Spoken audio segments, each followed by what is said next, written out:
الله وأشهد أن لا إله إلا الله وحده لا شريك له وأشهد أن محمدا عبده ورسوله صلى الله عليه وعلى آله وصحبه ومن تبعهم بإحسان إلى يوم الدين.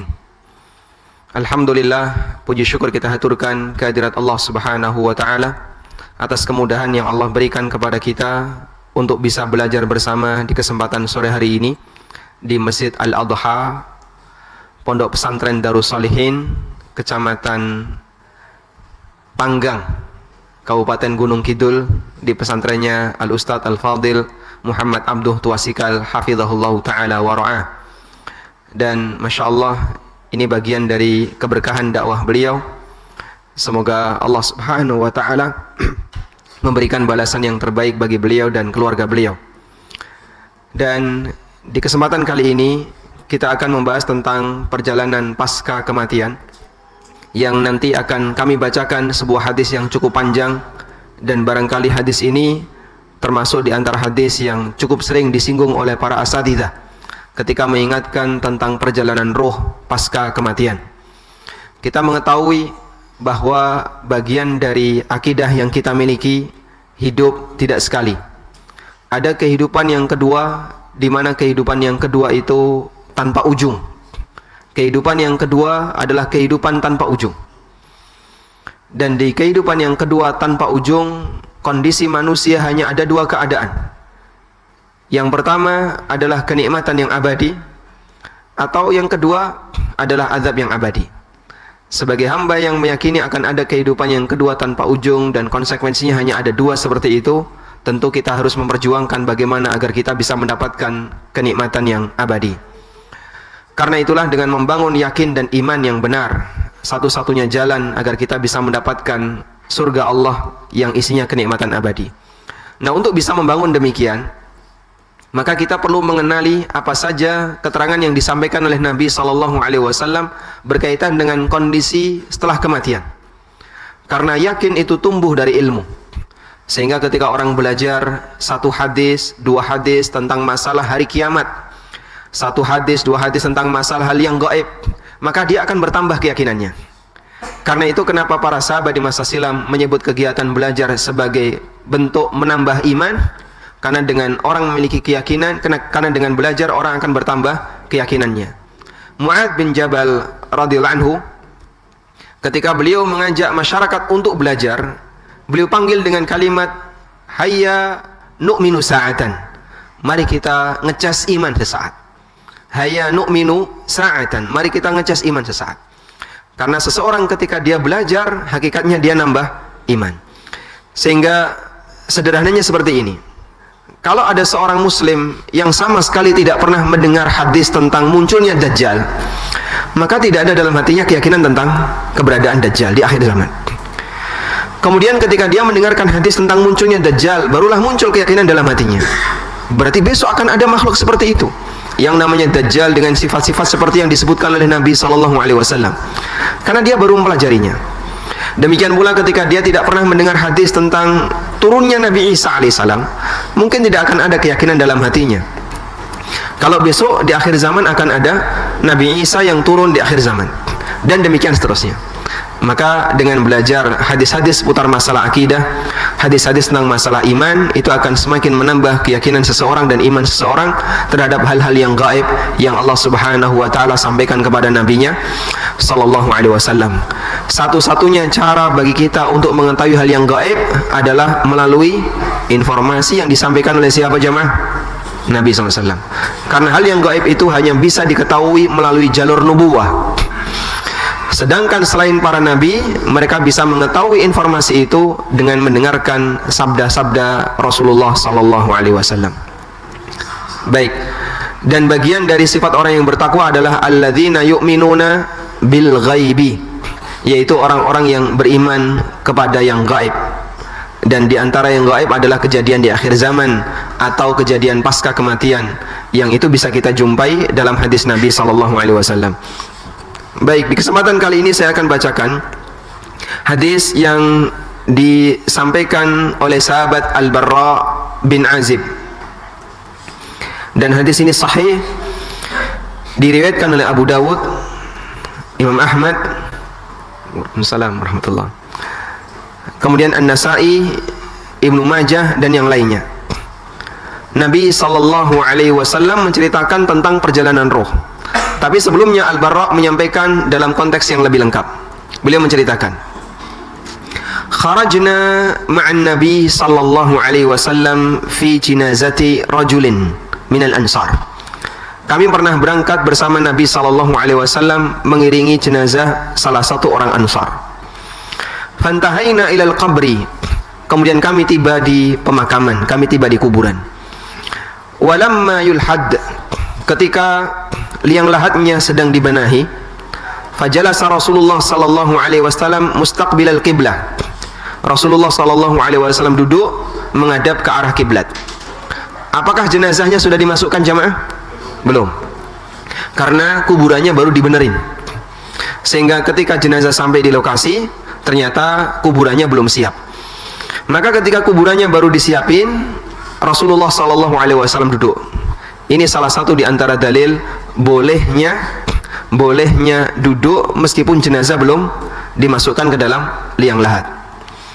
Para ulama memberikan rincian seperti ini. Apa hukum atau apa adab yang lebih tepat bagi para pentakziah ketika dia mengiringi jenazah? Bagaimana dengan hukum duduk dan berdiri ketika itu? Baik. Sebelum jenazah dimasukkan ke dalam liang lahat, maka dianjurkan untuk berdiri. Dianjurkan untuk berdiri sebagai bentuk penghormatan kepada jenazah tersebut. Dan ini dipahami dari ketika Nabi sallallahu alaihi wasallam melihat ada jenazah yang lewat, kemudian beliau berdiri sebagai bentuk penghormatan kepada jenazah tersebut. Sehingga disimpulkan ketika jenazah belum dimasukkan ke dalam liang lahat, maka para pentakziah adabnya adalah berdiri. Boleh nggak duduk, Pak? Jawabannya boleh berdasarkan hadis ini. Nabi sallallahu alaihi wasallam ketika beliau mau menyampaikan sebuah tausiah dan jenazahnya belum dimasukkan ke dalam liang lahat, Rasulullah sallallahu alaihi wasallam duduk. Kemudian setelah jenazah dimasukkan ke dalam liang lahat, maka bebas, berdiri boleh, duduk juga boleh. Sebab posisi berdiri itu lebih menghormati daripada duduk dalam situasi seperti ini. Karena itu kalau misalnya ada tausiah pasca pemakaman, itu yang lebih tepat berdiri ataukah duduk? Jawabannya dua-duanya boleh. Mau berdiri silahkan, duduk juga diperbolehkan. Nah, fajalasa Rasulullah sallallahu alaihi wasallam mustaqbilal qiblah. Rasulullah sallallahu alaihi wasallam duduk menghadap ke arah kiblat. Wa jalasna haulahu, dan kami pun duduk di sekitar beliau. Wa ka'anna ala ru'usina at-tayr, seolah-olah di kepala kami ada burung. Saking khusyuknya para sahabat ketika mau mendengarkan tausiah yang disampaikan oleh Nabi sallallahu alaihi wasallam. Dan khusyuk mereka tentu beda dengan kita ya. Kita mungkin khusyuk tapi merem, sehingga sampai tidak mendengarkan apa yang disampaikan oleh ustadznya. Tapi sahabat khusyuk digambarkan seperti ada burung yang hinggap di kepalanya karena mau memperhatikan dengan seksama apa yang disampaikan oleh Rasulullah sallallahu alaihi wasallam. Wa fi yadihi 'udun yankutu fil ardi, dan beliau membawa ranting kemudian beliau tancapkan ke tanah. Faja'ala yanzuru ila sama, kemudian beliau melihat ke arah atas. Wa yanzuru ila al-ardi, lalu melihat lagi ke bawah. Wa ja'ala yarfa'u basarahu wa yakhfiduhu, beliau naikkan pandangan matanya kemudian beliau tundukkan lagi. Para sahabat menceritakan itu dengan detail. Gerakan-gerakan minor seperti ini sampai mereka sebutkan. Apa makna di balik itu? Wallahu a'lam. Yang jelas mereka menceritakannya. Makanya tidak ada manusia yang sejarahnya lebih lengkap dibandingkan Nabi Muhammad sallallahu alaihi wasallam. Kita saja, Pak, misalnya Bapak adalah orang yang membersamai anak Bapak dari mulai lahir, anggaplah misalnya sebelum dia masuk ke pesantren sampai dia usia kelas 1 SMP. Anda kalau saya minta untuk menceritakan tentang kondisi anak Anda selama usia berapa? 12 tahun berarti ya? Atau mungkin selama 11 tahun. Ceritakan anak Bapak selama 11 tahun. Itu nggak jadi satu buku, Pak. Nggak jadi satu buku. Kenapa? Ada banyak kenangan yang hilang. Karena gerakan-gerakan dia kan bagi kita nggak penting ya. Anak Anda lompat, jungkel, geblak, itu kan nggak diceritakan. Tapi Rasulullah SAW sampai gerakan yang kecil-kecil itu sahabat bercerita. Sehingga bisa menjadi buku yang beraneka ragam warna hanya dari satu manusia. Pelajaran sirah nabawi itu kan beragam ya. Ada pelajaran sirah nabawi sendiri. Ini membahas tentang sejarah perjalanan hidup Rasulullah SAW dari mulai lahir sampai beliau wafat. Ada kitab khusus membahas tentang ciri fisik beliau dan juga bagaimana cara beliau dalam beraktivitas. Ini dibahas dalam kitab namanya kitab Asy-Syama'il. Yang paling terkenal Syama'il Turmudi. Ada buku yang khusus membahas tentang keistimewaan Nabi sallallahu alaihi wasallam yang disebut dengan kitab Al-Khasa'is. Di antara yang terkenal adalah Asy-Syifa bi Khasa'isil Mustafa, karya Al-Qadhi Iyad. Dan ada yang khusus membahas tentang peperangan-peperangan Nabi sallallahu alaihi wasallam yang disebut dengan kajian Al-Maghazi. Sehingga dari satu sosok manusia ada 4 turunan pelajaran, dan itu karya yang berbeda-beda. Sehingga karya sirah itu beda dengan Syama'il, karya Syama'il berbeda dengan Khasa'is, karya Khasa'is berbeda dengan Al-Maghazi. Subhanallah. Sebab tidak ada manusia yang sejarahnya lebih lengkap melebihi Rasulullah sallallahu alaihi wasallam. Sehingga kita mendapatkan informasi yang lengkap untuk panutan yang disediakan oleh Allah Subhanahu wa taala. Laqad kana lakum fi Rasulillahi uswatun hasanah. Ketika Allah tegaskan dalam Al-Qur'an, pada diri Rasulullah sallallahu alaihi wasallam ada uswatun hasanah bagi kalian. Ketika Allah Subhanahu wa taala memberikan ayat ini kepada para hambanya, Allah sediakan seperti apa potret uswatun hasanah, biografinya lengkap, sejarahnya lengkap, keterangannya lengkap, sahabat cerita dengan lengkap. Dan Allah jaga karya-karya itu. Allah jaga karya-karya sirah nabawiyah itu hingga tiba di zaman kita dan kita bisa menikmatinya. Makanya sebenarnya kalau cukup dengan ini, orang tidak perlu untuk mencari yang lain. Sehingga kalimat globalnya di Quran, Nabimu sallallahu alaihi wasallam adalah manusia potret ideal bagi kalian. Terus seperti apa saya harus tiru beliau dalam aneka gerakan saya? Ini lihat, ada banyak sekali referensi tentang Nabimu sallallahu alaihi wasallam. Paling lengkap. Kalau kita disuruh untuk niru orang lain, tapi ternyata orang itu kita tidak kenal identitasnya, bingung kan gitu ya? Bapak, kalau Bapak mau ngerjain tugas ini, tolong tiru Pak Budi. Budi yang mana? Pokoknya cari, yang penting Budi namanya. Bingung. Identitasnya nggak jelas, bagaimana Pak Budi, latar belakangnya gimana nggak jelas. Kita akan bingung. Ketika Allah perintahkan kepada kita untuk meniru Nabi sallallahu alaihi wasallam, Allah sediakan khazanah tentang Rasulullah sallallahu alaihi wasallam sangat lengkap. Sehingga orang bisa meniru Rasulullah sallallahu alaihi wasallam ka'annahu ra'ah, seperti dia melihat beliau sallallahu alaihi wasallam. Salat itu Masya Allah lengkap sekali, dari mulai takbiratul ihram sampai selesai zikir ada semua. Belum lagi dengan ibadah-ibadah yang lainnya. Maka kita bersyukur kepada Allah Subhanahu wa taala dengan khazanah semacam ini yang mungkin ini tidak dimiliki oleh yang lain. Kita tidak pernah mengetahui ya adanya kitab yang isinya sirah nabawiyah tapi tentang Musa. Pernah lihat Pak ya? Ada Pak? Tidak ada. Orang Yahudi itu tidak punya Pak seperti itu. Orang Yahudi tidak punya sirah nabawiyah tentang Musa atau tentang nabi yang lain, misalnya tentang Isa. Mereka nggak punya. Satu-satunya sirah nabawiyah yang komplit hanya Nabi Muhammad sallallahu alaihi wasallam. Baik.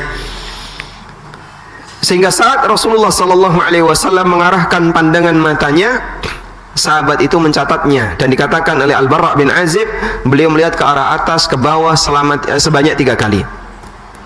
Faqala, lalu beliau bersabda, "Ista'idzu billahi min adzabil qabri." Mintalah perlindungan kepada Allah dari azab kubur.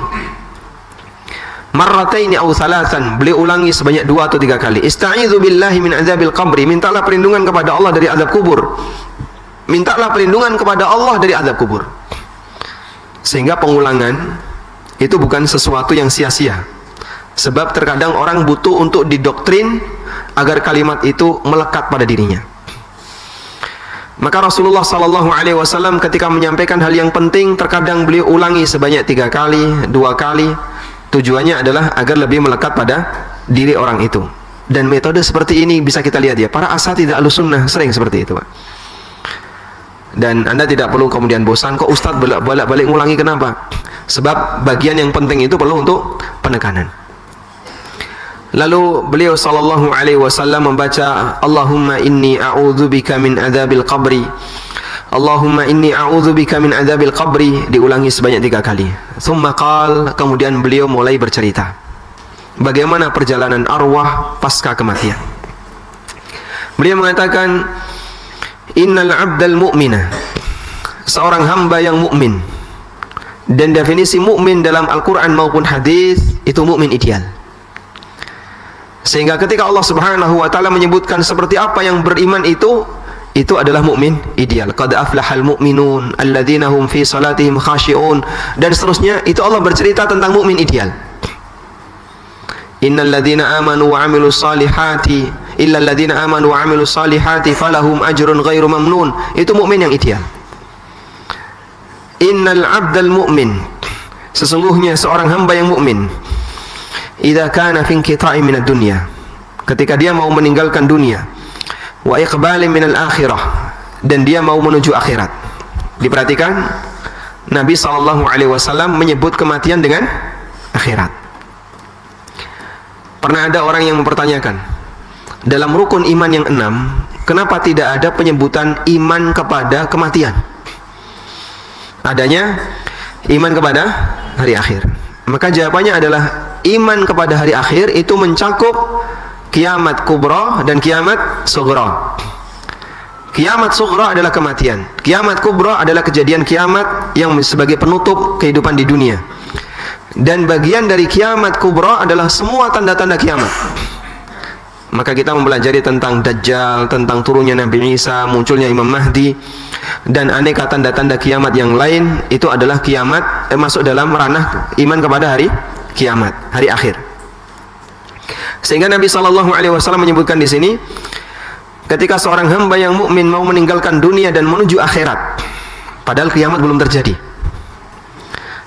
dalam arti kehidupan dunia belum selesai, nazala ilaihi malaikatun minas sama bidul wujuh, maka turun kepadanya malaikat dari langit, bidul wujuh, putih wajahnya, ka'anna wujuhahumus syams, wajahnya seperti matahari, ma'hum kafanun min akfanil jannah, mereka membawa kafan dari surga, wa hanutun min hanutil jannah, dan membawa minyak wangi dari minyak wangi surga, hatta yajlisu minhu maddal basar, lalu kemudian para malaikat ini duduk di sekitar mayat tadi sejauh mata memandang. Dan pada saat halatul istighdar, halatul istighdar adalah suasana ketika orang mendekati kematian. Bahasa kita dalam kondisi apa? Sakaratul maut. Terkadang Allah Subhanahu wa taala menampakkan kepada sang hamba kejadian-kejadian yang aneh yang itu tidak bisa dilihat oleh manusia biasa. Sehingga mendekati dia mau mati, terkadang Allah Subhanahu wa taala tampakkan kepada sang hamba kejadian yang luar biasa yang itu tidak bisa dilihat oleh manusia dalam kondisi normal. Sebagaimana keterangan An-Nawawi. Maka kadang pandangan matanya sudah tidak bisa dikendalikan, ya. Dia menghadap ke arah satu titik. Sebelahnya ada istrinya, mungkin ada anaknya, dipanggil-panggil, tapi bapak saja tetap menghadap ke arah titik itu. Mungkin beliau sedang melihat sesuatu. Dan saat ini mungkin beliau sudah tidak bisa lagi diajak komunikasi.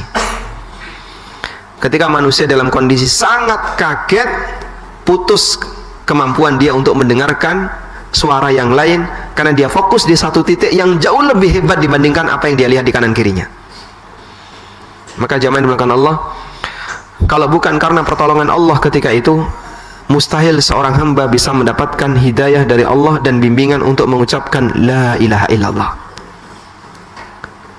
Kita yang misalnya dalam kondisi sehat seperti ini, ya, terus lagi tidur, ketika lagi tidur Pak, terdengar suara sayup-sayup azan subuh, sementara kita berada di hotel, nyaman, adem, ngantuk, pingin tidur.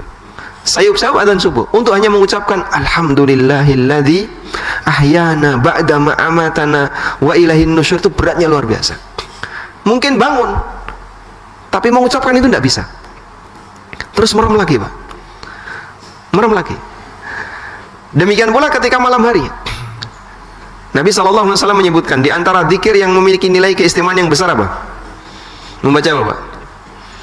La ilaha illallah wahdahu la syarikalah lahul mulku wa lahul hamdu wa huwa ala kulli syai'in qadir subhanallah alhamdulillah wa la ilaha illallah wallahu akbar astaghfirullah. Zikir kapan ini? Ketika ngelilir. Orang ngelilir suruh mengucapkan la ilaha illallah, berat nggak? Berat. Hanya dengan kalimat la ilaha illallah, padahal dia masih dalam kondisi sehat walafiat. Apalagi kalau tingkat kesadaran manusia sudah turun jauh, dalam posisi itu dia mungkin lebih berat lagi untuk bisa mengucapkan la ilaha illallah. Makanya kita sangat butuh bimbingan dari Allah Subhanahu wa taala, kalimatut tsabat la ilaha illallah dalam setiap keadaan, terutama ketika di penghujung usia. Malaikat yang turun dari langit duduk di sekitar orang ini sejauh mata memandang. Dan ini gaib ya. Apa enggak nabrak tembok, Pak? Jangan dipikirkan demikian, karena ini suasana gaib. Hatta thumma yaji'u malakul maut alaihi salam. Kemudian datanglah malakul maut alaihi salam. Malakul maut namanya siapa? Ya? Siapa nama malakul maut? Malakul maut. Qul yatawaffakum malakul mautil ladzi wukila bikum. Katakan wahai Muhammad, bahasanya mewafatkan kalian adalah malakul maut yang diutus untuk mencabut nyawa kalian. Itu nama resmi yang disebutkan oleh Allah Subhanahu wa taala dalam Al-Qur'an. Kemudian datanglah malakul maut alaihi salam hatta yajlisa 'inda ra'sihi. Kemudian malakul maut tadi duduk di dekat kepala orang tersebut. Fayaqul, kemudian orang ini dipanggil. Ayyatuhan nafsut tayyibah. Wa fi riwayatin ayyatuhan nafsul mutmainnah. Wahai jiwa yang tenang, wahai jiwa yang baik. Sehingga jiwa yang baik kondisinya adalah orang yang tenang. Dan sebuah ketenangan itu dimiliki oleh seseorang ketika dia memiliki akidah yang kuat. Orang ketika tidak punya keraguan berkaitan dengan keyakinannya, maka jiwanya akan tenang. Tapi kalau masih ada keraguan, dia tidak akan bisa mendapatkan ketenangan. Maka Allah Subhanahu wa taala jadikan sumber ketenangan ada pada iman. Allah Subhanahu wa taala mengatakan, gimana kalimatnya dalam Al-Quran? Huwallazi anzala as-sakinata fi qulubil mu'minin liyazdadu imanan ba'da imanihim. Dialah zat yang menurunkan as-sakinah, ketenangan di hati orang-orang yang beriman. Liyazdadu imanan ba'da imanihim, agar iman mereka semakin bertambah di samping ada iman yang sudah ada pada hati mereka. Dipanggil oleh malakul maut, ayyatuhan nafsut tayyibah, wa fi riwayatin al-mutmainnah, ukhruji ila maghfiratin minallahi wa ridwan. Keluarlah menuju ampunan Allah dan ridhanya. Qala, kemudian Nabi SAW mengatakan, fatakhruju tasilu kama tasilul qatratu min fi siqa. Kemudian roh itu keluar sebagaimana keluarnya air dari ceret. Anda ketika menuangkan air dari ceret, mana airnya kok nggak keluar? Kecantol. Pernah nggak terjadi? Nggak terjadi. Betapa mudahnya ruh itu keluar, digambarkan oleh Nabi SAW seperti layaknya air yang keluar dari ceret. Dan demikianlah cara orang yang beriman ketika dia meninggal dunia. Ruh itu keluar dengan sangat mudah. Bapak, bukankah yang namanya kematian itu ada sakaratul maut? Dan Nabi SAW mengalami itu, sampai beliau mengalami demam 2 kali sebagaimana demam orang biasa. Beliau mengatakan, inna lil mauti la sakarat. Sesungguhnya kematian itu punya sakarat. Kondisi sakarat sampai orang jadi nggak sadar. Jawabannya benar. Dan itu dialami baik mukmin maupun kafir. Dan kondisi itu sebelum arwah dicabut. Sehingga ujian beratnya sakit, demam, pusing, badan nggak enak dialami oleh semuanya. Bahkan orang beriman bisa jadi dia mengalami lebih dahsyat, lebih berat dibandingkan non-muslim. Tapi saat arwah itu keluar, seorang mukmin keluarnya jauh lebih mudah dibandingkan orang kafir. Fayakhudhuha, kemudian diambil oleh malakul maut. Dan dalam riwayat yang lain, hatta idza kharajat ruhuhu shalla alaihi kullu malakin bainas sama'i wal ard. Ketika ruh itu keluar, dia didoakan oleh semua malaikat antara langit dan bumi. Wa kullu malakin fis sama', dan semua malaikat yang ada di atas langit. Wa futihat lahu abwabus sama', dan seluruh pintu langit terbuka. Laisa min ahli babin illa wa hum yad'una Allah ay yu'raja bi ruhihi min kibalihim. Setiap penunggu pintu-pintu langit tersebut, mereka meminta kepada Allah Subhanahu wa taala agar arwah ini dilewatkan melalui pintu yang dia jaga. Fa idza akhadhaha, begitu sudah dibawa oleh malakul maut, lam yad'uha fi yadihi tarfata 'ainin. Tidak dibiarkan oleh para malaikat yang berada di sekitarnya tadi, walaupun hanya sekejap, hatta ya'khudhuha, langsung direbut oleh para malaikat tersebut. Fayaj'alunahu fi dzalikal kafan, kemudian dikasih kafan dari surga, wa fi dzalikal hanut, dan dikasih minyak wangi dari surga. Fadzalika qauluhu ta'ala, kemudian Nabi sallallahu alaihi wasallam membaca firman Allah taala, tawaffathu rusuluna wa hum la yufarritun. Manusia itu diwafatkan oleh utusan-utusan kami, yaitu para malaikat, wa hum la yufarritun, dan mereka tidak membiarkannya.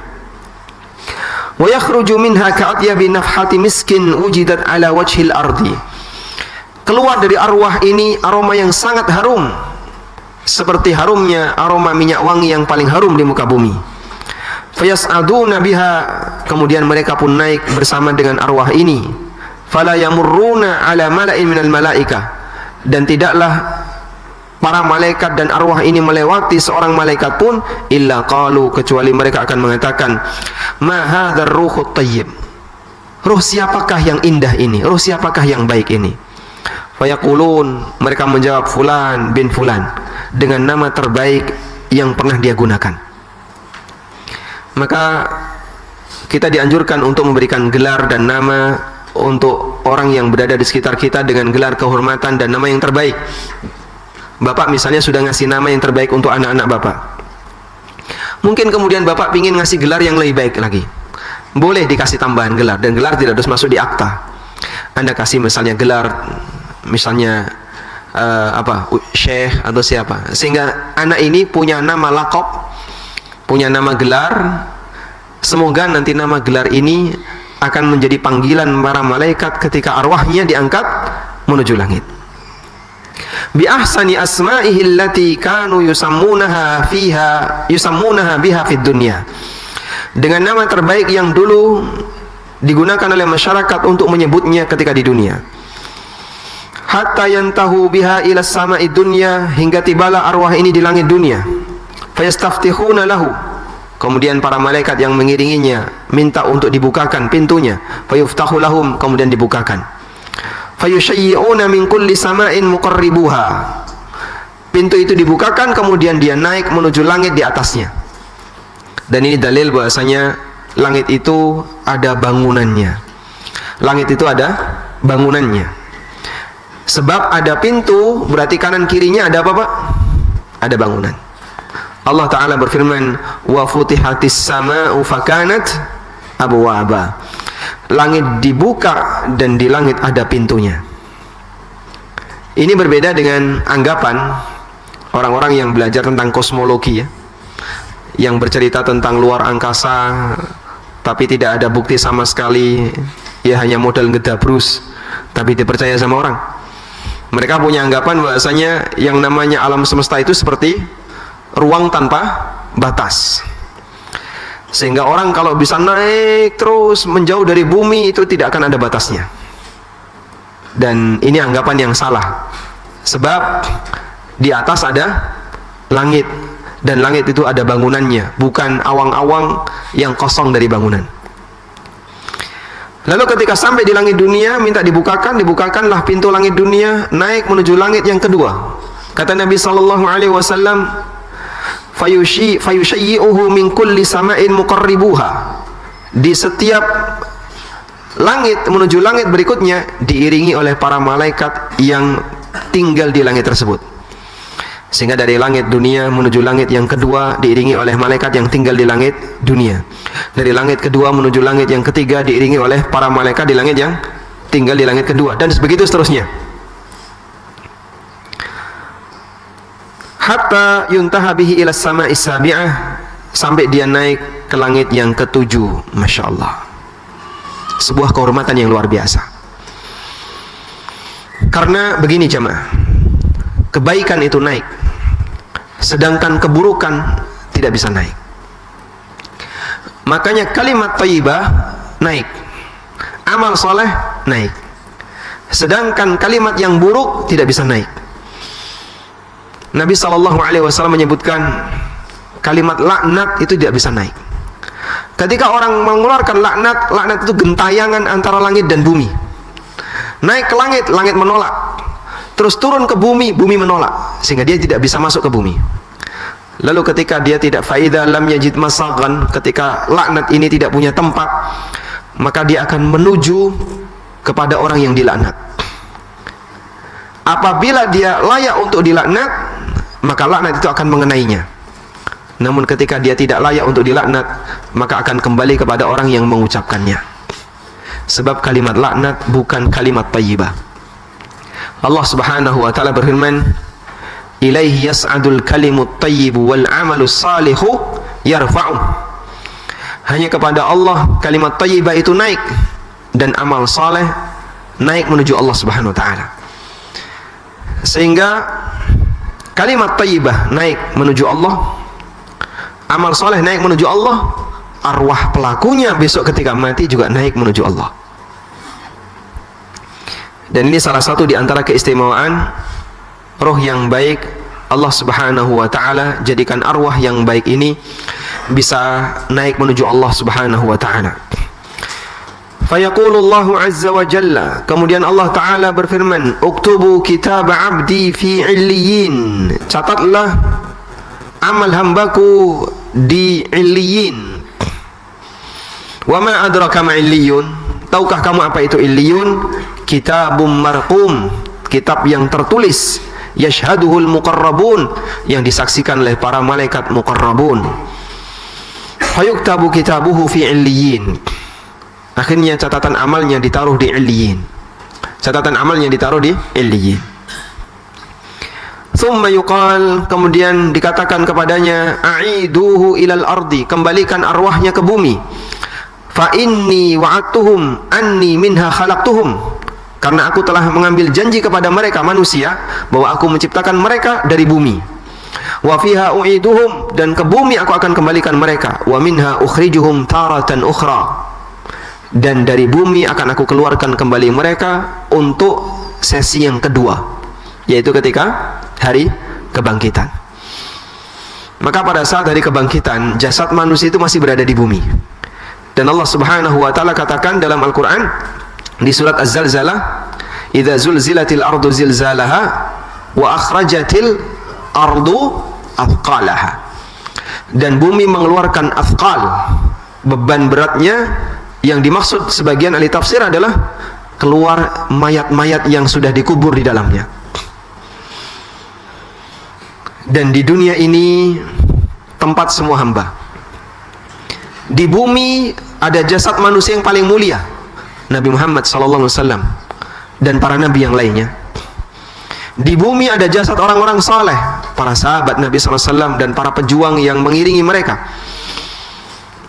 Sebagaimana pula di bumi ada jasadnya Fir'aun, ada jasadnya Abu Jahal, ada jasadnya Abu Lahab, sehingga campur antara orang baik dan orang buruk. Tapi arwah dipisahkan, sehingga kehidupan yang sejati adalah di posisi yang terpisah. Disitulah ketahuan siapakah yang terbaik, siapakah orang baik dan siapa orang jahat. Kalau fisiknya bisa jadi sama, semua diberi fisik oleh Allah, tapi kemudian arwah itulah yang membedakan. Arwahnya orang-orang saleh naik menuju langit, sedangkan arwahnya orang jahat tidak bisa naik menuju langit. Di mana Nabi SAW arwahnya tinggal? Di mana arwah para nabi tinggal, Pak? Di langit. Rasulullah sallallahu alaihi wasallam ketika Mi'raj, beliau ketemu di langit nomor sekian, ketemu dengan Nabi ini, langit nomor sekian, ketemu dengan Nabi ini, arwah mereka di langit. Maka pada saat beliau menjelang wafat, kata Aisyah radhiyallahu anha, Rasulullah sallallahu alaihi wasallam mengatakan, ila rafiqil a'la, menuju ar-rafiqul a'la. Saya kembali kepada rafiqul a'la. Yang dimaksud dengan ar-rafiqul a'la adalah teman-teman yang mulia, yaitu para malaikat, arwah para nabi yang berada di mana? Di langit. Dan itu kekhususan bagi para nabi, sebab mereka adalah orang-orang yang mendapatkan tempat istimewa di sisi Allah Subhanahu wa taala. Sehingga kalau ada orang yang bertanya, "Pak, lebih tinggi mana sih kalimat la ilaha illallah dengan ar-rafiqul a'la?" Ini sempat ada pertanyaan yang pernah diajukan di radio Roja ya. Saya sempat mendengar itu waktu di kendaraan ketika di Jakarta. Tapi itu sudah lama sekali. Mungkin waktu itu Ustadz Halim Naro masih hidup ya. Jadi Ustadz Armen masih hidup waktu itu. Jadi sudah lama sekali ya. Mungkin sekitar tahun 2013 atau 2014. Kenapa Nabi SAW ketika wafat beliau mengucapkan ilar rafiqil a'la?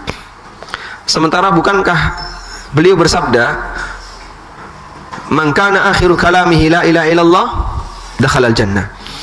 Siapa yang kalimat terakhirnya la ilaha illallah maka dia masuk surga. Jawabannya adalah kalimat ar-rafiqul a'la itu kekhususan bagi para nabi. Sebab arwah para nabi dijamin oleh Allah berada di mana? Di langit, di atas. Maka kalimat ini tidak boleh diucapkan oleh kita. Sehingga nggak boleh menjelang wafat ar-rafiqul a'la, ar-rafiqul a'la bisa. Siapa yang jamin arwah bapak akan berada di sana? Nggak bisa ya. Maka kita ketika menjelang akhir hayat, talqinnya bukan ar-rafiqul a'la, tapi talqinnya apa? Ucapkan la ilaha illallah. Lakinu mautakum la ilaha illallah. Talqin orang yang mau mati di antara kalian untuk mengucapkan la ilaha illallah, bukan ditalqin ar-rafiqul a'la. Ayo ucapkan ar-rafiqul a'la. Udah kenapa? Tiru Rasulullah sallallahu alaihi wasallam. Ini salah talqin. Karena ini khusus untuk nabi, untuk para nabi sallallahu alaihi wasallam. Baik. Kemudian jasad itu dikembalikan ke bumi, fatu'adu ruhuhu fi jasadi. Dikembalikanlah ruhnya ke bumi, ke jasadnya. Kemudian Nabi SAW mengatakan, fa innahu yasma'u khafqa ni'ali ashabihi idza wallau anhu mudbirin. Lalu si mayit ini dalam kegelapan di kuburan, dia bisa mendengarkan suara sandal orang-orang yang mengiringinya ketika mereka pulang meninggalkannya. Coba bayangkan Pak ya, andaikan kita adalah seperti itu Pak, andaikan posisi ini adalah kita, dalam situasi ketika kita sudah diletakkan di liang lahat, kemudian diuruk, lalu kita dalam kondisi sendirian, sadar karena bisa mendengar. Perasaannya kayak gimana Pak? Sadar dan kita bisa mendengar, ini sandal bapak saya atau sandal saudara saya, ini sandal siapa, suaranya sudah mereka pergi meninggalkan kita. Sehingga Allah Subhanahu wa taala memperdengarkan mayit ini bisa mendengarkan suara sandal itu agar dia semakin merasa kesepian. Kau sudah ditinggalkan oleh semuanya, sekarang kau sendirian. Ibaratnya begini ya, kalau anak Anda kelayu bapaknya, tahu kelayu Pak? Bahasa Jawa ini apa? Bahasa Indonesia ini apa? Hah? Bahasa Indonesia ini kelayu ini apa? Hah? Kemandel ya, kemandel, insyaallah. Ini penerjemahnya juga bingung. Ada yang nggak paham bahasa Jawa? Ya sudah, itu pengecualian ya. Pengen ikut tapi ditinggal, itu namanya kelayu ya. Susah diterjemahkan itu ya. Ketika ada anak yang kelayu bapaknya atau kelayu orang tuanya, pengen ikut tapi ditinggal, lebih berat mana? Ketika dia pengen ikut ditinggal dan melihat perpisahan dengan bapaknya, sehingga saat bapaknya itu pergi dilihat sambil nangis dia, dengan kemudian misalnya ngelimpek ya susah lagi itu. Dia ngilang mungkin lewat pintu belakang sehingga anak ini nggak sadar bahwa bapaknya sebenarnya sudah pergi. Lebih berat mana, Pak? Nah, lebih berat melihat. Maka kadang ada orang yang ngantarkan anaknya ke pesantren.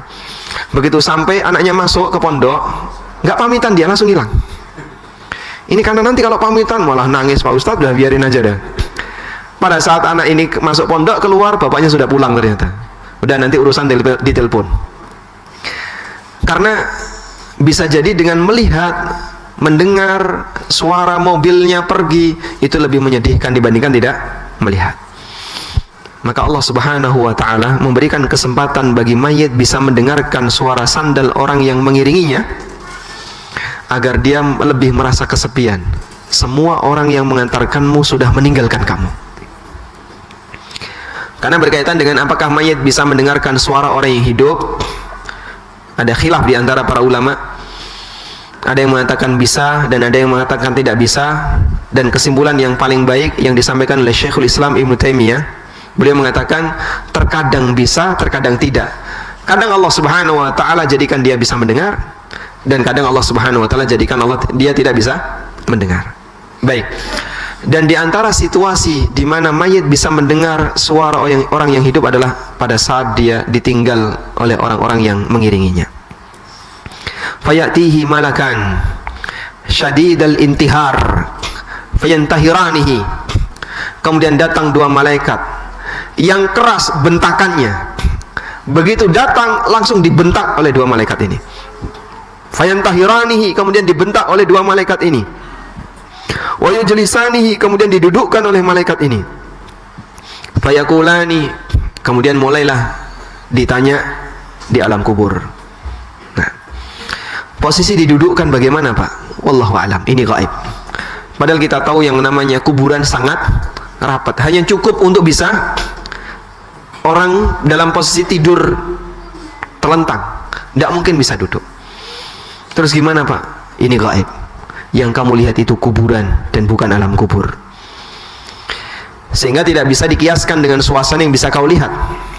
Ya, meskipun terkadang Allah Subhanahu wa ta'ala menampakkan kejadian seperti ini kepada sebagian hambanya. Konon ceritanya, ada salah satu petugas penggali kubur yang pernah melihat seperti ini. Jadi baru saja dia memakamkan jenazah, tapi ternyata salah posisi. Ada dua mayit yang mati bersama, ada dua orang yang mati bersamaan dalam satu kelurahan, dan pemakamannya sama. Akhirnya mayit dari padukuan A dibuatkan satu makam, digalikan. Mayit dari padukuan B dibuatkan satu galian.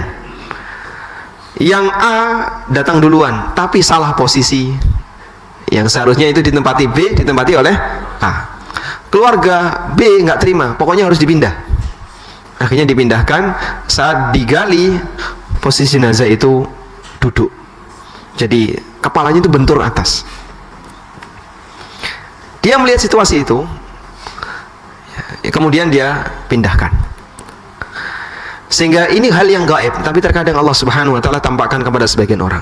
Pak, saya pernah melihat dia misalnya berlumur darah dan seterusnya. Hal yang gaib terkadang ditampakkan, meskipun aslinya gaib.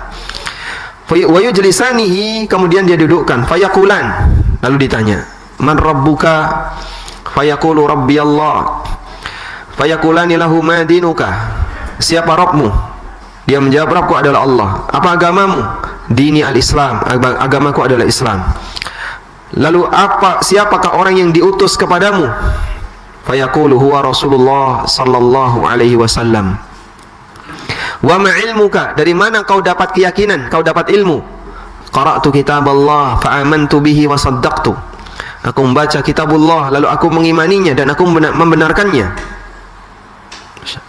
Jawaban yang sangat tegas, karena dia punya keyakinan. Jawaban yang sangat tegas, karena orang ini punya iman. Laisa fihi syukuk, tidak ada keraguan pada dirinya. Sehingga dia bisa menjawab dengan tegas. Kata Nabi sallallahu alaihi wasallam, "Wa hiya akhiru fitnatin tu'radu 'alal mu'min." Itulah ujian terakhir yang dihadapi oleh orang yang beriman. Fadzalika hina yaqulu Allah azza wa jalla, dan Allah Subhanahu wa ta'ala sebutkan ini dalam Al-Qur'an, "Yutsabbitullahu alladhina amanu bil qawli tsabiti fil hayatid dunya Allah berikan orang-orang yang beriman kalimat yang kokoh ketika di kehidupan dunia, karena kalimat itu penuh dengan keyakinan. Orang yang yakin bobotnya berat, sehingga dia tidak gampang diubang-ambing oleh keraguan, karena dia yakin. Dan yakin di dunia memberikan pengaruh kepada yakin ketika di alam kubur. Kapan seorang bisa memiliki akidah yang yakin? Ketika akidahnya bersumber dari sumber yang meyakinkan, yaitu Al-Quran dan hadis Nabi SAW yang sahih berdasarkan penjelasan dan pemahaman para sahabat. Itulah yang meyakinkan. Akan sangat berbeda suasananya ketika akidahnya dibangun di atas logika, semuanya serba meragukan. Dan kita bisa lihat ya, tokoh-tokoh kelompok Ahlul Kalam, Maturidiyah, kemudian Kullabiyah dan seluruh turunannya, ya, di akhir hayatnya mereka merasakan keraguan. Ar-Razi sebagai salah satu tokoh Ahlul Kalam yang dia belajar ilmu kalam dan selalu memperjuangkan ilmu kalam dan bahkan menjadi rujukan dalam masalah ilmu kalam, dalam masalah akidah, dia kebingungan di akhir hayatnya sampai dia mengatakan, wa ma jama'na tula hayatina illa qila wa qalu. Ternyata sepanjang hidup ini yang saya kumpulkan hanyalah katanya-katanya. Ada sebagian di antara mereka yang mengatakan, ya laitani ala aqidatil awam, andaikan dulu saya hanya mengikuti akidah masyarakat umum yang tidak pusing dalam memikirkan tentang seperti apakah membahas tentang takwil arasy, takwil Allah berada di atas arasy, takwil Allah turun di muka bumi, Allah turun di langit dunia, takwil tentang Allah punya tangan. Gak sibuk dengan itu. Orang awam bisa menerima dengan sangat mudah. Padahal mereka sibuk dengan takwil seperti itu, Pak, ya. Ketika disampaikan akidah Ahlussunnah wal Jamaah, kami meyakini Allah istiwa di atas arsy. Apa dalilnya? Ar-Rahmanu 'alal 'arsy istawa. Dalil tentang ini banyak sekali dalam Al-Qur'an. Ditakwil. Kalau sudah takwil, main logika. Logika antara satu orang dengan orang yang lain kan beda. Akhirnya konsekuensi ketika takwil adalah kumpulin. Dia ngomong apa, dia ngomong apa, dia ngomong apa, dikumpulin. Wa ma jama'na illa qila wa qal.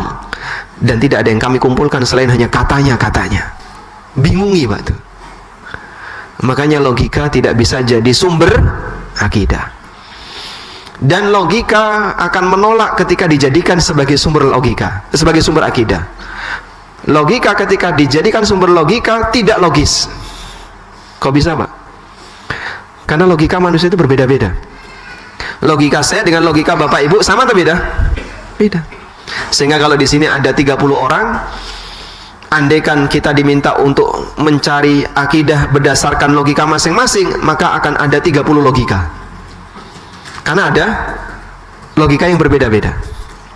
Baik, makanya logika bukan sumber akidah. Dari mana kita bisa mendapatkan akidah? Kita dapat akidah Allah yang ngasih. Sehingga paket akidah itu diberi oleh Allah, bukan proses kita mencari. Ini prinsip penting, Pak.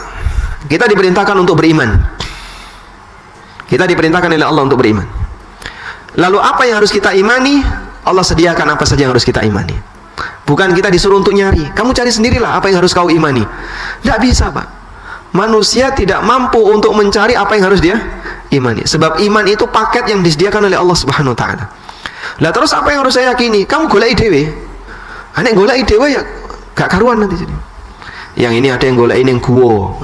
Maka dia nginep ning guwa untuk nyari iman. Ada yang golek ning kuburan. Ada yang golek ning tepi pantai. Ada yang golek ning dhuwur gunung.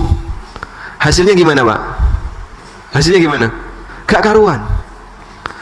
Orang yang melakukan suluk dalam thariqat sufiyah itu nyari iman melalui suluk. Suluk itu amalan riyadhah yang harus dia tempuh sampai dia bisa mencapai derajat hakikat. Sehingga ada yang datang ke gua tertentu, lalu di gua itu dia beribadah sampai akhirnya dia mendapatkan keyakinan tertentu. Ada yang di kuburan, ada yang di tepi pantai, ada yang di tepi sungai, ada yang di puncak gunung. Bahkan itu kan jadi cerita tentang Wali Songo. Ya, sehingga saat dia bertaubat, ya, Seperti kisah tentang Sunan Kalijogo. Itu secara logika saja sudah nggak nyambung ya. Pada waktu, siapa nama Sunan Kalijogo aslinya? Hah? Raden Mas Said ya. Beliau bertobat karena ganggu Sunan Bonang. Kemudian setelah tobat diperintahkan oleh Sunan Bonang untuk apa? Nunggu tongkat. Ditancapkan tongkatnya dan dia nunggu tongkat di situ. Ini orang tobat kok malah nunggu tongkat. Kita kan bingung. Biasanya sing jengene wong tobat kan diajari ngaji. Kalau dia non muslim ya disuruh baca syahadat. Ini malah suruh jaga tongkat. Dan itu jadi film, Pak. Jadi cerita yang menyebar di mana-mana, bahkan difilmkan sehingga masyarakat memahami, oh seperti inilah cara yang ketika orang ingin mencapai derajat akidah yang tinggi harus kayak gini. Maka ditiru oleh sebagian orang dengan praktek suluk tadi. Hasilnya beda-beda. Begitu mereka turun, akhirnya mereka punya keyakinan manusia itu bertingkat. Syariat, thariqat, kemudian setelah thariqat naik hakikat, setelah itu naik makrifat, setelah itu nekat. Udah, kalau udah nekat, ratau sholat, isine maksiat. La haula wala quwata illa billah. Allah Subhanahu wa taala akan memberikan keteguhan bagi orang yang beriman ketika akidahnya bersumber dari sesuatu yang pasti, yaitu Al-Qur'an dan hadis Nabi sallallahu alaihi wasallam yang sahih. Fayunadi munadin fis sama', maka ada panggilan yang datang dari langit, an sadaqa abdi, hambaku benar. Fa afrishuhu minal jannah, bentangkan untuknya tempat menuju surga. Wa albisuhu minal jannah, berikan pakaian dari surga dan bukakan untuknya pintu menuju surga. Akhirnya dia bisa merasakan wanginya surga dan bisa merasakan angin surga. Wa yufsahu lahu fi qabrihi madda basarihi, dan dibentangkan kuburannya sejauh mata memandang. Wa ya'tihi wa fi riwayatin yumatsalu lahu rajulun hasanul wajhi, kemudian datang orang yang wajahnya indah, wajahnya bagus, wajahnya cakep, pakaiannya bagus, aromanya harum. Fayaqul, dan dia mengatakan, abshir billadhi yasurruka, abshir biridwanin minallah, kabar gembira untuk sesuatu yang akan menggembirakan kamu, kabar gembira dengan ridho Allah Subhanahu wa taala dan surga yang penuh dengan kenikmatan yang abadi. Hadza yaumuka alladhi kunta tu'ad, inilah hari yang kau telah dijanjikan akan menemuinya. Maka si mayit ini bertanya, wa anta, fabasyarakallahu bi khairin, man anta, anda, semoga Allah Ta'ala memberikan kebaikan untuk anda. Siapakah anda ini? Mayitnya nggak tahu siapa orang ini. Kemudian orang ini mengatakan, ana amaluka saleh, aku adalah amalmu yang saleh. Lalu amalnya memuji orangnya, amalnya memuji orangnya. Inilah pujian yang berarti dan bernilai pahala. Fawallahi ma alimtuka illa kunta sari'an fi ta'atillah bati'an fi maksiatillah. Demi Allah, aku melihat anda itu orang yang cepat ketika berbuat taat, tapi lambat ketika berbuat maksiat. Gercep, sat-set, des-des ketika melakukan ketaatan, tapi ketika ada kegiatan maksiat, ada orang berbuat maksiat, mungkin nafsu berkeinginan, tapi ditahan. Sehingga dengan sebab ini mayat tersebut dipuji oleh amalnya sendiri dengan karakter seperti ini. Masya Allah. Dan ini butuh sabar jamaah. Berbuat taat itu bertolak belakang dengan nafsu. Sehingga sholat ketika terdengar adzan mau bergerak alasannya berat. Kenapa? Masih ngantuk. Tapi dipaksa agar dia bisa berangkat menuju masjid untuk sholat 5 waktu tepat waktu berjamaah. Dan itu menjadi pujian bagi amalnya ketika di alam kubur. Fajazakallahu khairan, maka Allah memberikan balasan yang terbaik untuk anda. Kemudian dibukakanlah pintu menuju surga. Lalu dikatakan kepadanya, hadza manziluka, itu adalah tempatmu. Dan dibukakan pintu menuju neraka. Kemudian dikatakan kepadanya, hadza manziluka law asautallah wa abdalakallahu bihada, itu adalah tempatmu kalau kau durhaka kepada Allah, neraka itu. Tapi sekarang Allah ganti dengan tempat yang ini, yaitu di surga. Fa idza ra'a ma fil jannah, ketika dia melihat keindahan nikmat surga, qal, maka dia mengatakan, Rabbi ajil qiyamas sa'ah kaima arji'u ila ahli wa mali. Ya Allah, segerakan kiamat agar aku bisa kembali menemui keluargaku dan mendapatkan hartaku di surga. Fa yuqalu lahu uskun, lalu dikatakan kepada jenazah ini, kepada mayat ini, uskun, tenanglah. Dan dalam niat yang lain dia diminta untuk tidur, urkud kama raqadal aris adzali yantadhiru zaujatah. Tidurlah kamu sebagaimana tidurnya seorang pengantin yang sedang menantikan istrinya datang. Berarti apa, Pak? Penuh dengan istirahat, penuh dengan kebahagiaan. Dia diminta oleh Allah untuk tidur dan istirahat dalam suasana penuh dengan kebahagiaan. Dalam sebuah hadis disebutkan bahwa Allah Subhanahu wa taala membuat perumpamaan kepada jenazah mukmin itu seolah-olah dia belum sholat dan matahari mau tenggelam. Coba kita bukakan hadisnya.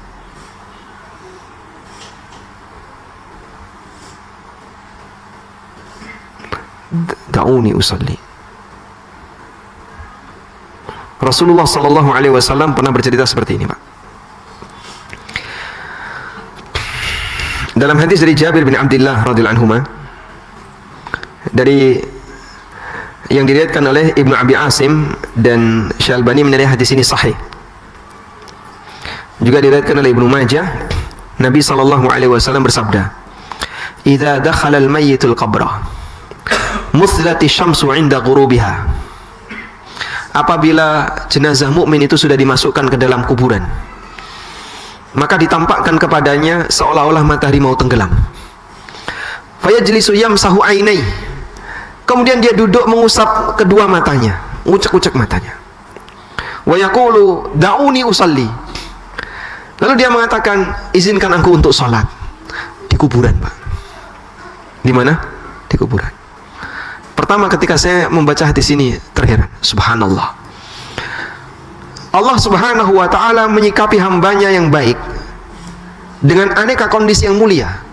Salah satunya adalah semangat ketaatan itu belum habis sampai orangnya mati, Pak.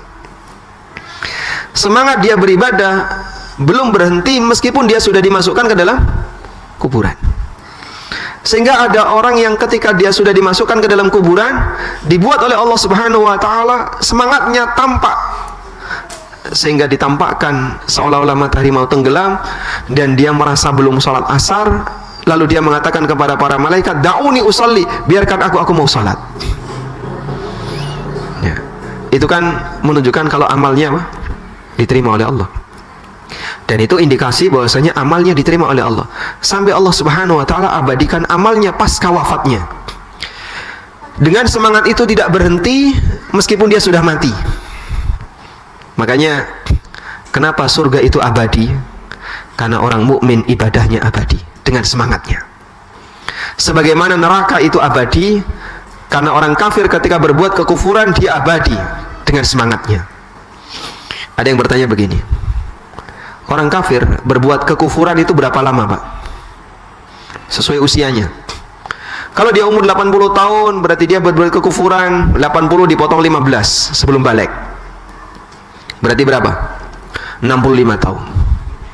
Ada yang berbuat kekufuran 65 tahun, 60 tahun, 50 tahun sesuai dengan usia yang Allah berikan kepadanya. Bahkan ada yang cuma 5 tahun, dia mati di usia 20 tahun. Tapi kenapa siksanya abadi? Bukankah kita meyakini Allah Maha Adil?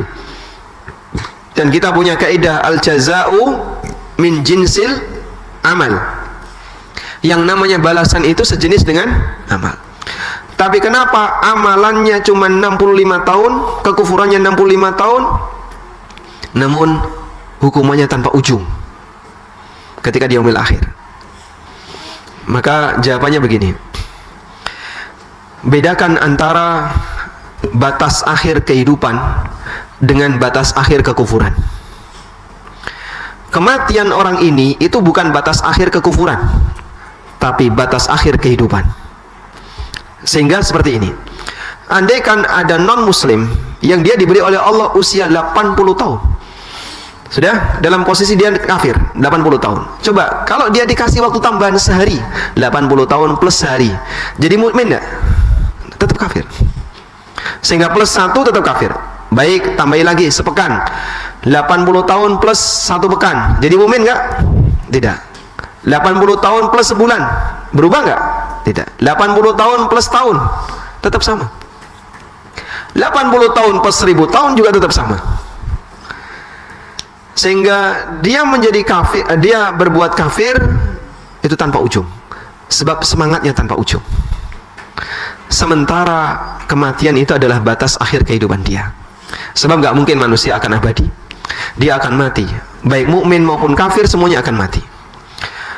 Karena kekufurannya abadi, artinya semangatnya terus berjalan, maka azab yang berlaku bagi dia adalah azab yang abadi. Sebagaimana orang yang beriman, dia ketika diberi oleh Allah 80 tahun tutup usia sudah nggak bisa beramal. Andaikan dikasih tambahan waktu 10 tahun, dia beribadah nggak? Beribadah. Tambah lagi sekian tahun, selama fisiknya masih sehat, dia akan beribadah. Imannya tetap melekat pada dirinya. Subhanallah. Dua hal ini, keimanan dan kekufuran, dialami oleh hamba ketika di dunia sifatnya abadi. Putus karena kematian jasad, tapi semangat tidak putus, sehingga hukumannya dan balasannya juga abadi. Kekufuran balasannya abadi, sebagaimana balasan ketaatan dan keimanan itu abadi. Dan salah satu adalah hadis ini yang menunjukkan bahwasanya Allah Subhanahu wa taala menampakkan semangat seorang hamba dalam berbuat taat itu sampai pun ketika dia sudah mati. Baik. Selanjutnya Nabi SAW bercerita tentang hamba yang kafir. Dan ketika hamba kafir itu mau meninggalkan dunia dan menuju akhirat, turun para malaikat ghiladun syidad yang keras. Ghilad yang keras dan kasar. Sudul wujuh, wajahnya hitam. Dia membawa al-musuh dari neraka, kain kafan yang jelek dari neraka. Kemudian mereka duduk sejauh mata memandang. Lalu datanglah malakul maut, kemudian duduk di dekat kepalanya. Lalu malakul maut ini memanggil, ayyatuhan nafsul khabithah, wahai jiwa yang jelek, ukhruji ila sakhati minallahi wa ghadab, keluarlah menuju murka Allah dan marahnya Allah. Fatafarraqa fi jasadih, maka arwah tadi pun dia memegang seluruh jasadnya, seluruh bagian jasad. Arwah itu menyatu dengan jasadnya, semakin memegang seluruh jasadnya. Fayantazi'uha kama yuntaza'us safudul kathiru syu'ab min sufil mablul. Kemudian dicabut paksa oleh malaikat sebagaimana gancu yang punya banyak cabang ditaruh di kain suf yang basah. Fataqta'u ma'ahal uruq wal asab. Digambarkan Nabi SAW urat-urat darahnya dan asab itu tendon ya, dan tendon-tendon dia itu putus. Jadi pada saat arwah itu dicabut, disertai dengan rusaknya fisik orang tersebut. Fayal'anuhu kullu malakin minas sama' bainas sama'i wal ard wa kullu malakin fis sama'. Kemudian dia dilaknat oleh semua malaikat yang ada di antara langit dan bumi, dan semua malaikat yang ada di atas langit dunia. Lalu tertutuplah semua pintu langit. Tidak ada satupun yang menjaga pintu kecuali mereka meminta kepada Allah, alla tu'raja ruhuhu min kibalihim, jangan sampai arwahnya dinaikkan dari pintu yang mereka jaga. Fayakhudhuha, kemudian diambil oleh malakul maut. Kemudian ketika diambil langsung direbut oleh para malaikat yang jumlahnya banyak tadi.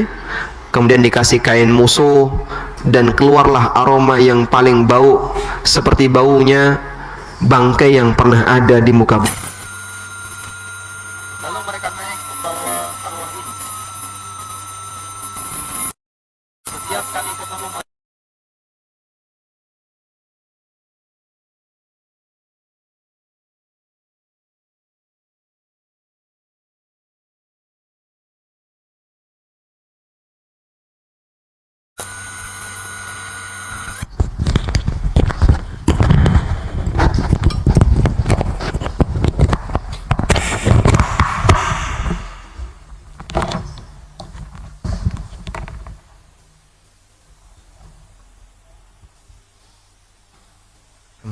Setiap kali bertemu dengan para malaikat, mereka bertanya, siapakah ruh yang buruk ini?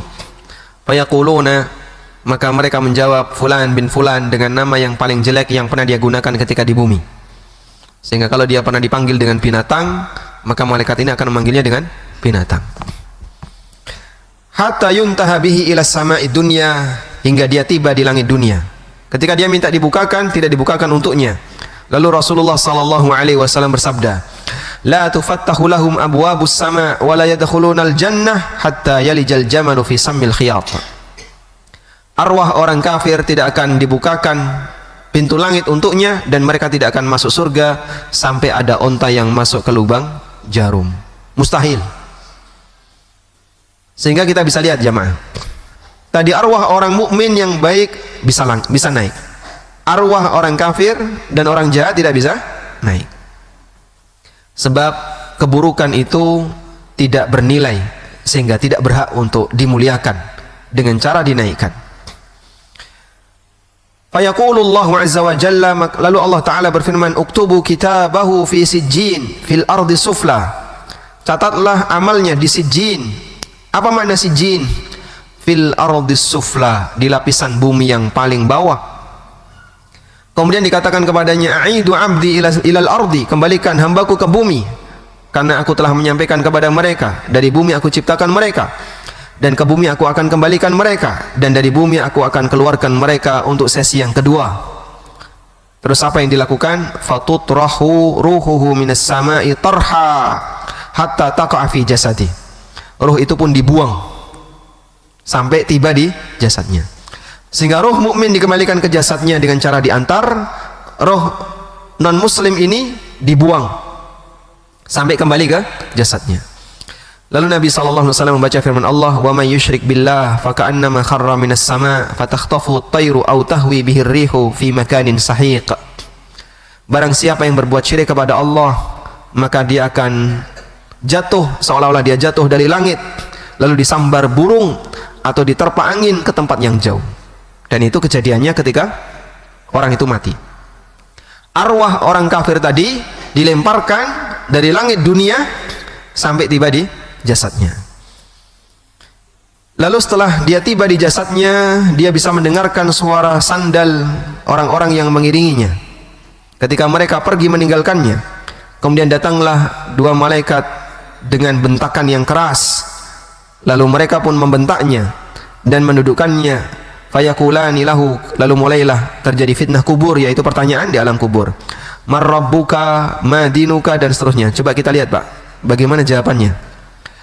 Dia mengatakan, ha la adri, sami'tun nasa yaquluna dzak. Saya enggak tahu. Orang-orang pada mengatakan seperti itu, lalu saya ikut-ikutan. Dan ini kondisi munafik. Dalam riwayat yang lain, la adri, saya tidak tahu. Dan ini kondisi orang kafir murni. Jadi ada yang menjawab la adri, dan dia bilang, aku mendengar orang bilang seperti itu, lalu aku ikut-ikutan. Jadi dia tidak punya jawaban yang pasti. Baik, perhatikan Pak, Anda kalau ditanya jawab tidak tahu ketika di dunia, dihukum nggak? Bapak saya tanya ya. Baik, Bapak saya tanya, sebutkan syarat-syarat sholat yang jumlahnya ada 12. Saya nggak tahu Pak Ustadz. Baik, ya sudah, nggak tahu ya. Jawaban tidak tahu ketika di dunia itu dimaafkan. Jawaban tidak tahu ketika di alam kubur nggak ada ampun. Sehingga saat orang kafir ini ditanya, siapakah Rabbmu, siapakah orang yang diutus kepadamu, apa agamamu, tidak boleh ada jawaban salah dan tidak boleh ada jawaban tidak tahu. Jawaban yang diterima cuma satu, hanya jawaban yang benar. Sehingga saat mereka ditanya siapakah Rabbmu, apakah mereka menyebut nama berhalanya? Apakah mereka menyebut nama Tuhannya? Tidak. Jawaban salah nggak diterima. Nggak berani untuk mereka katakan jawaban yang salah. Tuhan saya si X, nggak berani. Apa agamamu? Agama saya Y, nggak berani dia. Padahal dia dulu ketika di dunia punya agama. Bahkan bisa jadi dia tokoh agama itu. Dan dia kenal betul Tuhan yang dia sembah.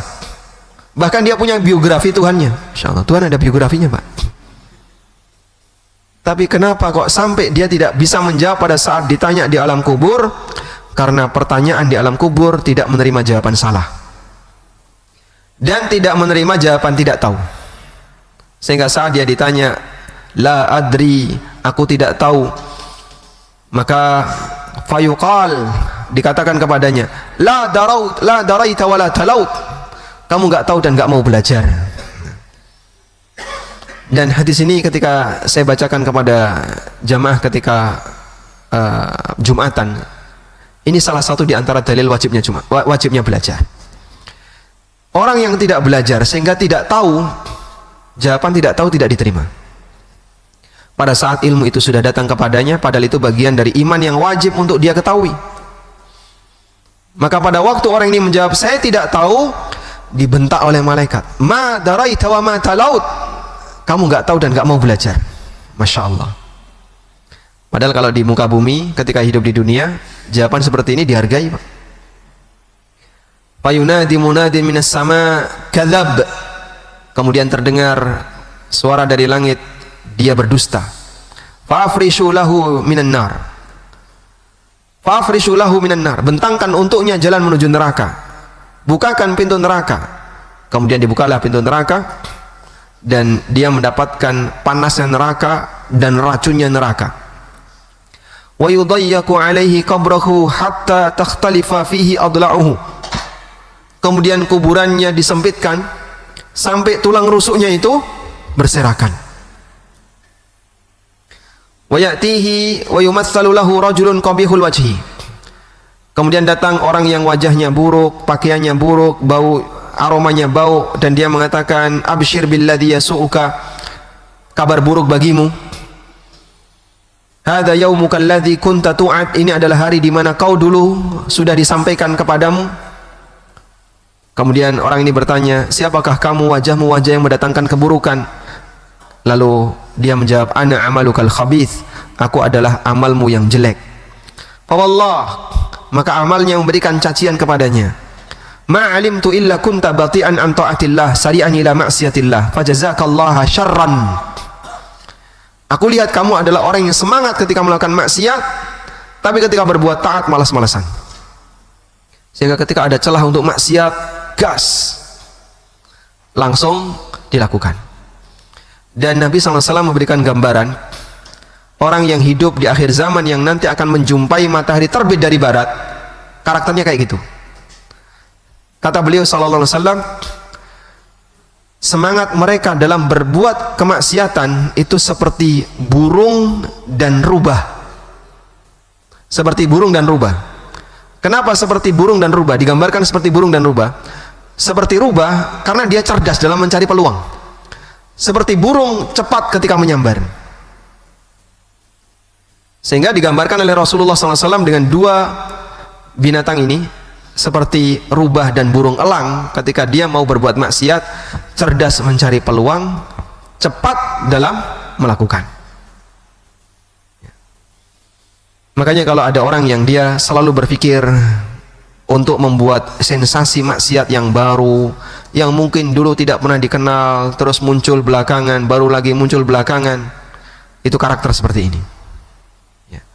Kita mungkin dulu tidak pernah mengenal ya aneka pelanggaran-pelanggaran seksual yang dialami oleh masyarakat. Dulu nggak ada kayak gini.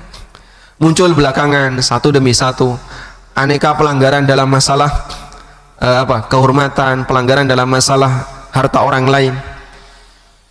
Jadi sampai yang namanya modus untuk korupsi itu ganti-ganti antara satu periode dengan periode yang lain. Ini nggak boleh, dia ngasih celah di sini. Ini susah, buat celah baru di sini lagi. Masya Allah, betapa orang itu sangat aktif dalam mencari celah untuk berbuat maksiat. Kemudian thumma yuqayyadu lahu a'ma asammu abkam fi yadihi mirzabbah. Kemudian dia ditemani oleh makhluk yang buta, budek, bisu. Dia ditemani oleh makhluk yang buta, budek, bisu, nggak bisa diajak ngomong, kemudian dikode juga nggak paham karena orangnya buta, dan dia nggak bicara apapun. makhluk itu nunggui mayat yang kafir tadi, wa fi yadihi mirzabbah, dan di tangannya ada perkul, ada alat pukul. Lau duriba biha jabalun kana turaba, andaikan dipukulkan ke gunung akan jadi debu. Makhluk yang buta, budek dan bisu ini kemudian memukulkan, fayadribuhu darbatan hatta yasira biha turaban, dipukulkan ke arah mayat ini langsung dia jadi tanah. Tsumma yu'iduhu Allahu kama kana, kemudian dikembalikan kembali oleh Allah Subhanahu wa taala. Dipukul lagi, lalu dia teriak dengan teriakan yang sangat keras, tapi yang memukul ini enggak dengar. Yang mukul ini enggak dengar, sehingga dia tidak punya rasa kasihan. Dia enggak dengar dan dia enggak lihat. Bagaimana nasib yang dipukul dia enggak lihat. Fayasihu sayhatan yasma'uhu kullu syai'in illa tsaqalain, dia teriak dan didengarkan oleh semua makhluk kecuali jin dan manusia. Tsumma yuftahu lahu babun minan nar, kemudian dibukakan untuknya pintu dari neraka. Wa yumahhatu min furushin nar, dan dibentangkan menuju neraka. Fayaqulu rabbi la taqumis sa'ah, dalam suasana dia begitu menyakitkan dihukum di alam kubur, dia minta kepada Allah jangan tegakkan kiamat. Rabbi la taqumis sa'ah, karena dia melihat hukuman di neraka jauh lebih dahsyat dibandingkan hukuman yang dia alami di alam kubur. Makanya pada waktu orang kafir dibangkitkan dari alam kubur, mereka mengatakan gimana? Qala man ba'atsana, qalu man ba'atsana mim marqadina hadza, siapakah yang membangunkan kami dari tempat tidur kami? Kok tiba-tiba cepatnya sudah masuk akhirat? Karena dia tidak ingin kiamat itu terjadi, sebab dia melihat hukuman di akhirat, hukuman di neraka jauh lebih dahsyat. Wallahu alam. Walhamdulillahi rabbil alamin. Sudah selesai. Cukup insyaallah. Baik, walhamdulillahi rabbil alamin. Kita sudah selesai membacakan satu hadis yang cukup panjang. Dan mungkin karena kita sendiri dan termasuk saya adalah orang yang banyak bersinggungan dengan kenikmatan dunia, sehingga membaca hadis seperti ini suasana batin kita masih terasa biasa. Dan dulu ada dalam sebuah majelis ada orang yang mendengarkan hadis ini dibacakan, dia pingsan, lalu dibawa pulang. 3 hari orangnya mati. Saking takutnya ketika mendengar pertama kali hadis seperti ini. Dan kita memohon kepada Allah Subhanahu wa taala, semoga Allah Subhanahu wa taala memberikan kepada kita iman yang kuat dan keyakinan yang kuat, baik di dunia maupun ketika kita menghadap Allah Subhanahu wa taala, untuk bisa menjawab pertanyaan para malaikat di alam kubur. Wassallallahu ala nabiyyina Muhammadin wa ala alihi wa sahbihi wasallam. Moga para jemaah yang mungkin ada pertanyaan bisa bertanya langsung.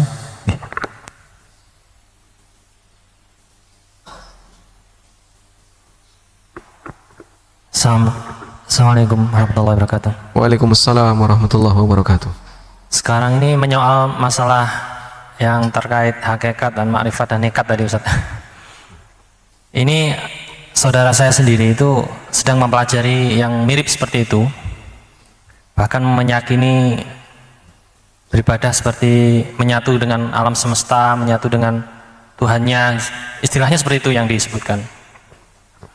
Dan saya pernah berdebat dengan, nggak berdebat, dialog dengan saudara saya ini, malah niat saya untuk mengingatkan ataupun untuk berdakwah, namun kok rasanya sudah kuat sekali sehingga malah kayak bertengkar.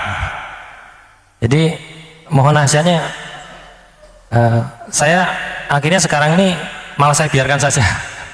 Dan kalau menyikapi dengan saya itu suka banyak komentar juga dengan saya, dengan ibadah saya itu lebih dikomentari. Kenapa misal saya nggak mendengarin musik itu dia olok-olok gitu, seperti itu. Nah, sikap saya sekarang itu nasihatnya bagaimana menyikapi dengan saudara saya ini biar mungkin dapat hidayah atau seperti itu. Masya Allah. Baik. Bisa jadi hidayah yang diterima oleh orang yang kita dakwahi itu tidak datang dari kita. Mungkin kita memperjuangkannya, tapi dia sadar dari mendengar yang lain. Saya berkali-kali menjumpai seperti itu ya. Saya pernah berdakwah di, ya sebenarnya bukan berdakwah, tinggal sebagai apa ya, ya ikut ngisi di situ, ngajar di situ. Tapi teman-teman atau masyarakat di situ banyak yang tidak menerima. Mereka cenderung ya tidak begitu respect dengan apa yang saya sampaikan.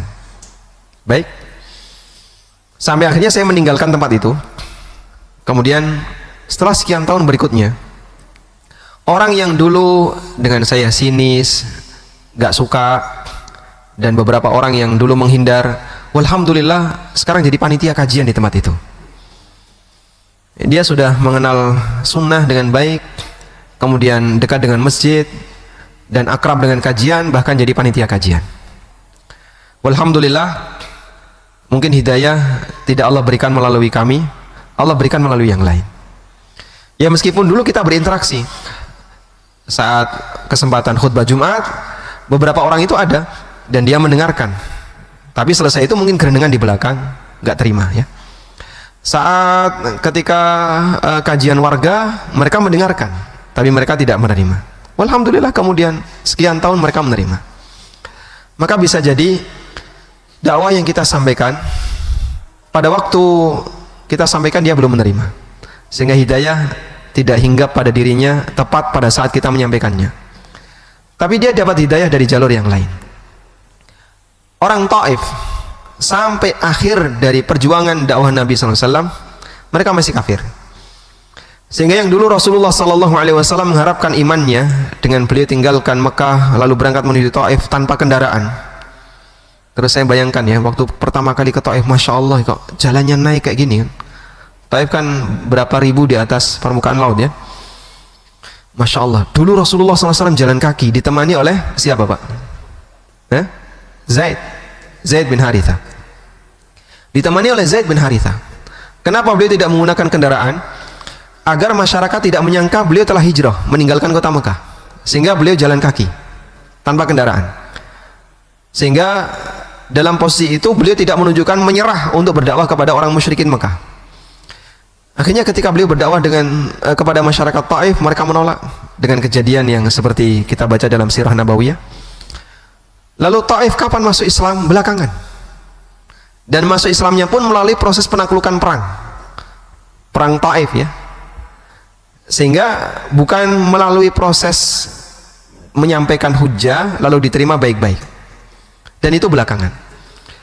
Karena itu jamaah yang dimuliakan Allah Subhanahu wa taala, dalam posisi ini ketika kita berdakwah dan kemudian kita tidak diterima, barangkali beberapa cerita tadi bisa menjadi penyemangat bagi kita.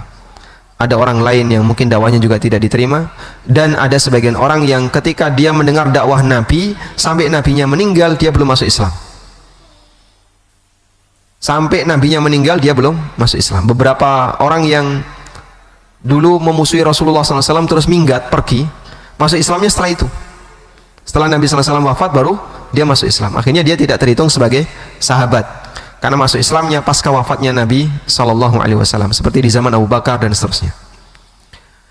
Bapak terus jaga untuk diskusi dengan dia, meskipun ya bikin sakit hati juga kan dia.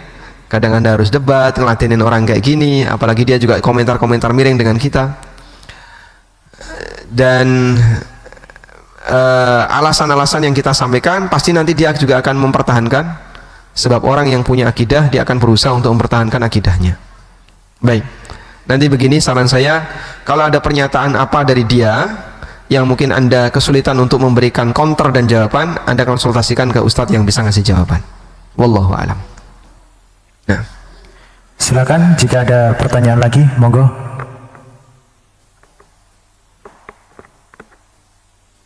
cukup insyaallah. Baik, nah, ada lagi?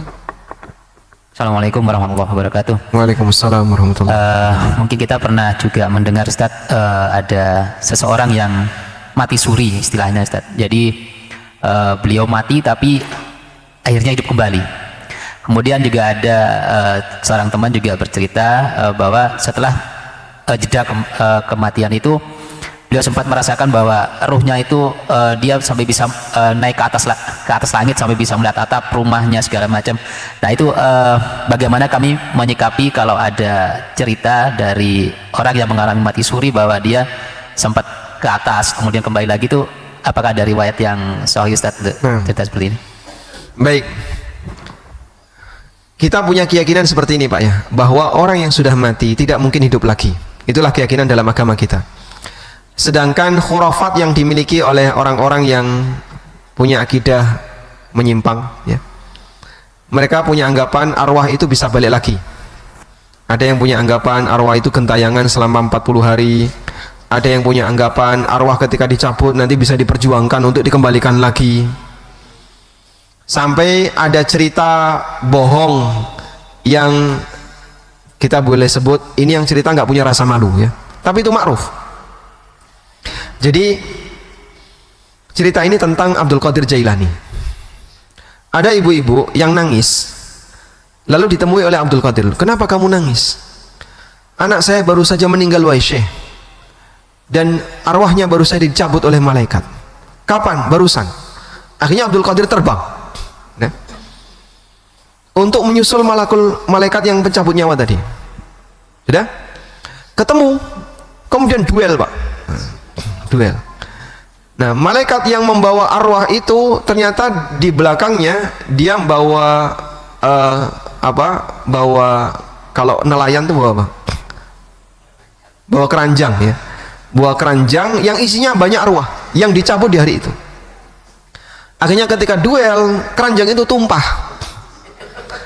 Terus arwahnya pada berjatuhan balik lagi ke jasadnya. Sehingga di hari itu ada banyak orang yang mati hidup lagi. Ini kan kalau didongengi ya aram guyu wedi dosa gitu aja komentarnya. Aram guyu wedi dosa. Masya Allah, ini lelucon apa lagi yang gini. Tapi ada orang yang percaya kayak gitu. Padahal itu kan seperti pengaruh cerita wayang ya. Jadi ketika Bagong itu dicabut nyawanya kemudian diperjuangkan oleh Semar dikembalikan lagi. Oke, cerita wayang seperti itu diyakini dalam akidah yang disisipkan ke dalam Islam.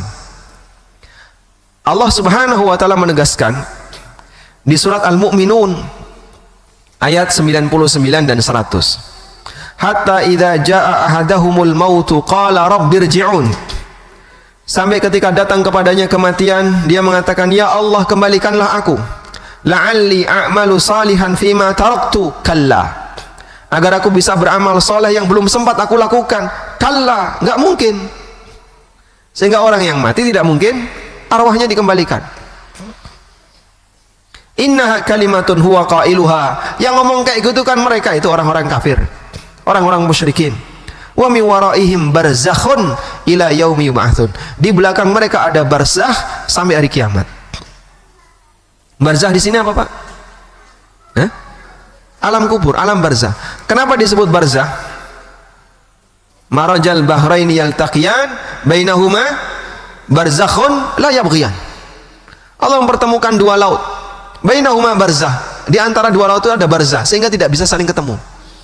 Sehingga dengan keberadaan barzakh itu antara alam kubur dengan alam dunia nggak bisa ketemu. Sehingga Allah sebut, wa min waraihim barzakhun ila yaumi yub'atsun. Di belakang mereka ada barzakh sampai kiamat. Artinya mereka nggak mungkin bisa balik lagi. Maka tidak ada istilah orang yang sudah mati balik lagi. Nah, sekarang yang jadi pertanyaan, bagaimana dengan orang yang mati suri? Mati suri itu belum mati. Meskipun sebutannya mati, tapi hakikatnya dia belum mati. Terus apa yang dialami dia, Pak? Yang dialami dia entah pingsan, entah tidur. Kalaupun dia melihat kejadian-kejadian aneh, ya seperti orang mimpi. Orang mimpi itu melihat kejadian aneh. Sehingga kadang dia melihat kejadian yang luar biasa yang belum pernah dia lihat sama sekali. Dan mudah bagi Allah untuk menampakkan kepada sebagian hambanya kejadian aneh dalam mimpinya. Sehingga saat mimpi itu serius sekali. Sampai seolah-olah begitu nyata. Melihat arwahnya sampai ke loteng ya. Kemudian di loteng nanti ketemu apa ya. Entah tikus atau apa. Terus balik lagi. Atau lihat arwahnya terbang kemana. Atau suasana yang lain. Seperti orang mimpi. Terus ketika dia balik sadar. Tapi Pak, secara fisik kayaknya sudah mati. Secara fisik kayaknya sudah mati. Contohnya gimana? Itu Pak, detak jantungnya sudah lemah, pelan sekali, nafasnya sudah hampir tidak ada. Baik, tapi batang otaknya masih hidup. Selama batang otaknya masih normal, masih hidup, dia bisa hidup. Katanya seperti itu kalau ukuran fisik ya. Coba tanya Pak Dokter, betul loh. Nah, ketika batang otaknya masih hidup, dia masih hidup. Artinya sistem sarafnya masih jalan. Mudah bagi Allah untuk mengembalikan jasadnya kembali normal. Dan dalam situasi seperti itu, kondisi ketika manusia pingsan, tidur lelap dan seterusnya, itu kan arwahnya dicabut sementara oleh Allah Subhanahu wa taala. Sebab salah satu di antara bentuk kematian disebut dengan kematian sughra. Ketika kapan? Ketika kapan? Tidur. Walladzi yatawaffal anfusa hina mautiha wallati lam tamut fi manamiha. Dialah zat yang mewafatkan jiwa ketika mati dan jiwa yang belum waktunya mati ketika tidur. Maka para ulama mengatakan wafat itu ada dua, wafatul kubra dan wafatus sughra. Wafat sughra adalah wafat ketika orangnya sedang tidur, pingsan dan seterusnya. Dan itu yang kami pahami berkaitan dengan mati suri.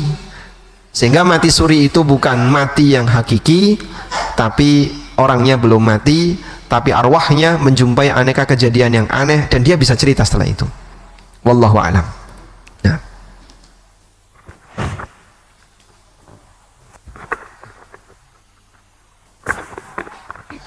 Dari kertas Ustadz.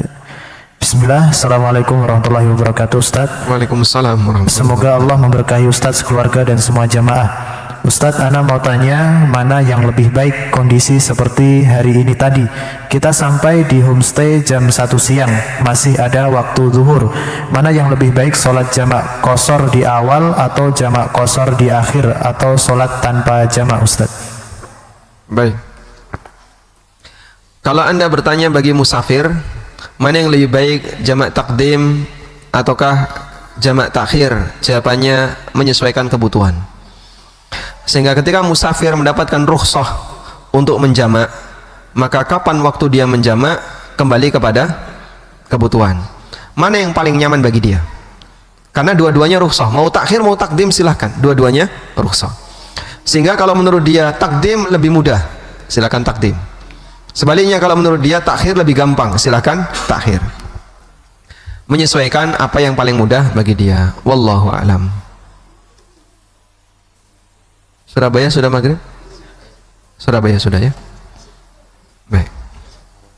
Ini ada pertanyaan. Assalamualaikum warahmatullahi wabarakatuh. Waalaikumsalam warahmatullahi wabarakatuh.